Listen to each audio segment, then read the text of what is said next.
Mədəniyyət günlərində bizim Mədəniyyət Nazirliyinin müxtəlif rəqs, incəsənət kollektivləri iştirak edirdilər. Azərbaycan mədəniyyətini, Azərbaycan musiqisini o qədər yüksək səviyyədə təqdim etdilər ki, bu insanda bir milli qürur hissi yaradırdı. Amma bundan daha çox Türkmənistan auditoriyasının, qardaş türkmənlərin bizim musiqiyə olan rəğbətləri, onu sevgi ilə qarşılamaları, səmimiyyətlə, ürəkdən alqışlamaları da başqa bir qürur hissi yaradırdı.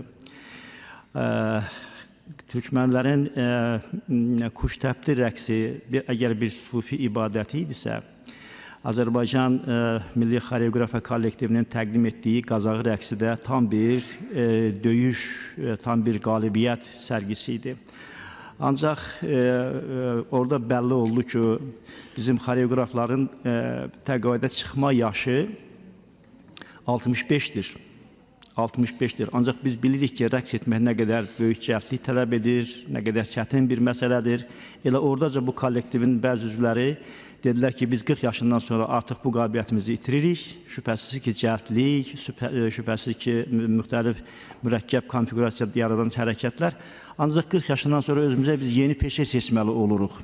Mən düşünürəm ki, bizim Sosial Siyasət Komitəsində də çox hörmətli nazirimiz bayaq buradaydı. Bu kateqoriya insanların əmək təqaüdünə çıxma yaşları bir qədər pensiya çıxma yaşları aşağı salınarsa, gələcəkdə bu da nəzərdən keçirilərsə yaxşı olar.